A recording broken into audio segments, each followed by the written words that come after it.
आज के modern football की दुनिया में एक गंदा गेम और मैनेजर गया, एक ट्रॉफीलेस सीजन और फैंस बोलते हैं he is finished, sack him. और फैंस, मैनेजमेंट, टीम, ये सब इम्पेशेंस हो गए हैं मैनेजर्स को लेके। पर इस मॉडर्न एरा में एक मैनेजर है जो सिर्फ सरवाइव नहीं कर पा रहा बल्कि 13 साल से एक ही टीम के साथ फाइट कर रहा है। वो है डियागो पाब्लो सिमियोने, एक वॉरियर, एक फिलोसोफर और एक मैनेजर जिसने एटलेटिको मैड्रिड को एक मिड टेबल टीम से यूरोपियन पावर हाउस बना दिया।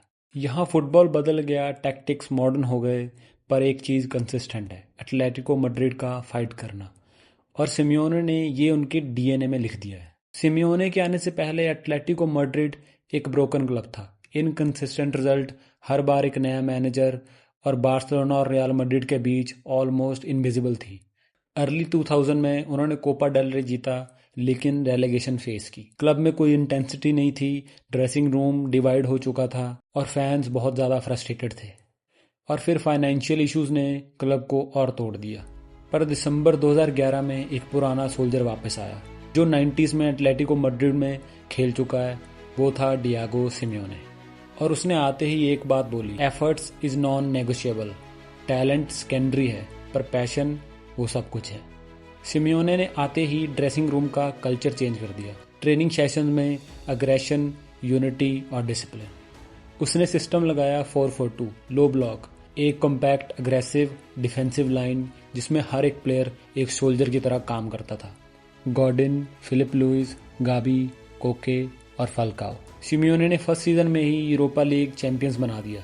Next UEFA super cup, Chelsea को 4-1 से हराया। फाल्काओ ने हैट्रिक मारी और फुटबॉल की पूरी दुनिया ने देखा एटलेटिको इज बैक। क्योंकि ये सिमियोने की टीम सिर्फ खेल नहीं रही थी, हर मोमेंट, हर मैच फाइट कर रही थी। फिर आया 2013-14 सीजन, एक फेरी टेल स्टोरी। सिमियोने की एटलेटिको मैड्रिड ने बारसा और रियल मैड्रिड के डोमिनेंस को तोड़ा और 18 साल बाद ला लीगा टाइटल जिताया। ये वो सीजन था जहां सबने देखा यूनिटी और डिसिप्लिन के साथ टैलेंट को हराया जा सकता है। और फिर UCL final 2014 Lisbon. Atletico Madrid 93rd minute तक लीड कर रही थी। रैमोस का वो हेडर और एक्स्ट्रा टाइम में रियल मैड्रिड ने यूसीएल जीत लिया।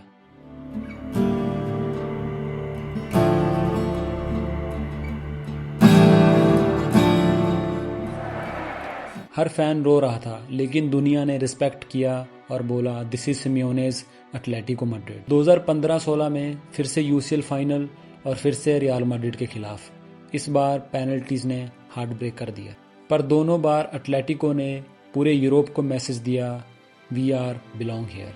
ये वो टाइम था जब ग्रीजमैन, गॉर्डन, ओब्लैक ये सब प्लेयर्स नहीं थे, सिमियोने के लिए एक सोल्जर की तरह काम करते थे। सिमियोने ने एक फिलॉसफी बनाई, hard work is greater than talent. Players बदलते रहे लेकिन सिमियोने की आइडेंटिटी सेम थी, compact defence, ruthless counter attack और कलेक्टिव फाइट। हर एक नए प्लेयर को एक ही रूल मिलता था, you won't play for the money, you play for the pride. Simeone की इसी फिलॉसफी ने एटलेटिको मैड्रिड को कंसिस्टेंट यूरोपियन कंटेंडर बना दिया।